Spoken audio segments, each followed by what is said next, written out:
नमस्कार दोस्तों, truth history में आप सभी का स्वागत है।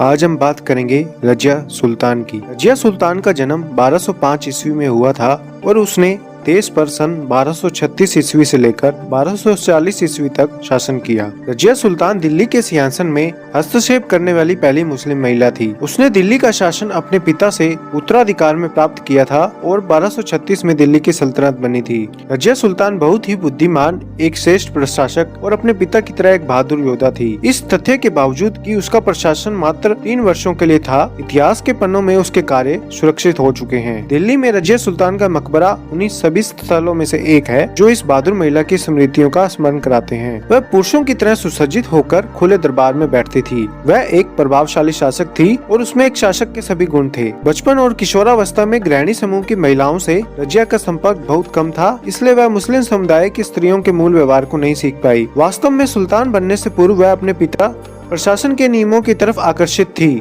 एक सुल्तान की भांति रजिया ने अंगरखा और राजमुकुट पहना और जब वह एक हाथी पर सवार होकर युद्ध में भाग लेती थी तो रीति रिवाजों के विपरीत वह अपने चेहरे को खुला रखती थी। रजिया का असाधारण पिता इल्तुतमिश का जन्म 1210 ईस्वी में हुआ था और उसकी मृत्यु 1236 ईस्वी में हुई थी। वह एक सुलझा हुआ व्यक्ति था। उसने अपनी पहले छोटी पुत्री, जिसका जन्म कई बच्चों के बाद हुआ था, उसके जन्म के स्वागत के लिए भव्य उत्सव के आयोजन के लिए उसने अपने अनुयायियों को तैयार किया। उसको शिक्षित करने में उसने व्यक्तिगत रुचि ली और जब वह मात्र 13 साल की थी, सिर्फ अपने पिता के द्वारा दी गई शिक्षा की वजह से रजिया एक कुशल धनुर्धर और घुड़सवार के रूप में जानी गई। वह अक्सर ही अपने पिता के साथ उसके सैन्य उपक्रमों में जाया करती थी। जब एक बार इल्तुतमिश ग्वालियर के हमले में शामिल था, उसने दिल्ली को रजिया को सौंप दिया था और वापस आने पर वह रजिया के प्रदर्शन से बहुत आश्चर्यचकित थे, इसलिए उसने रजिया को अपने उत्तराधिकारी के रूप में चुना। अपनी पुत्री के लिए इल्तुतमिश की अभिव्यक्तियां, मेरी ये छोटी पुत्री कई पुत्रों से श्रेष्ठ है। पिता की मृत्यु के पश्चात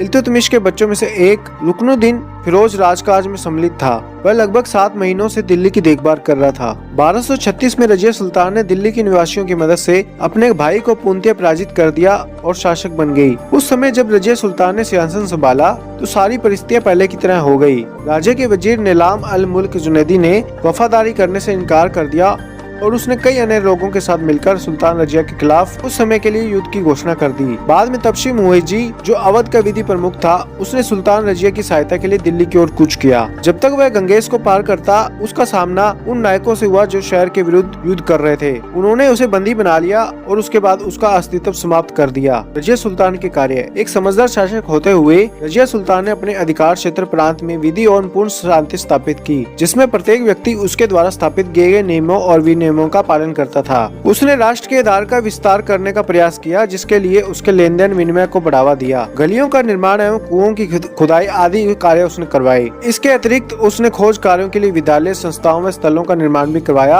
और पुस्तकालय भी खुलवाए। शोधकर्ताओं को हुकूमत की नीति पर कार्य को बढ़ावा देने का कार्य किया। रजिया के पतन की वजह में जमाल उद दीन याकूत के प्रति एक तरफा प्यार ने बहुत नुकसान पहुँचाया। उसके अंत का कारण असंतोषजनक प्रेम था। जमाल उद दीन याकूत, जो एक अफ्रीकन सिद्दी गुलाम था, एक विशेष व्यक्ति बन गया जो उसके लिए एक पड़ोसी देश का निवासी था और यह अनुमान लगाया जाता था कि उसका जीवन साथी रहा होगा। बठिंडा का प्रशासनिक प्रमुख मालिक इख्तियार उद अल्तुनिया रजिया के इस रिश्ते के खिलाफ था। कहानी यह थी कि अल्तुनिया और रजिया युवा साथी थे।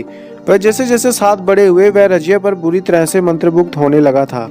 उसकी बगावत करना मूल रूप से रजिया को वापस पाने की एक तकनीक थी। ये बात तेजी से फैल गई और याकूत का कत्ल कर दिया गया और अल्तुनिया ने रजिया को रख लिया। जब वह बठिंडा के तुर्किश राज्यपाल के प्रतिरोध को नियंत्रित करने की कोशिश कर रही थी, उसके दुर्भाग्यपूर्ण अभाव का लाभ उठाया और उसे दिल्ली के शासन से अपदस्थ कर दिया। उसका भाई बहराम अब मनोनीत किया गया। अपने कीर्ति की रक्षा के लिए रजिया ने समझदारी पूर्वक बठिंडा के प्रशासनिक प्रमुख अल्तुनिया से विवाह करने का निश्चय किया और अपने साथी के साथ दिल्ली की तरफ चल दी। 13 अक्टूबर 1240 को वह बहराम से पराजित हुई और अगले ही दिन अभागे जोड़े का कत्ल कर दिया। तो ये थी दोस्तों रजिया सुल्तान की कहानी।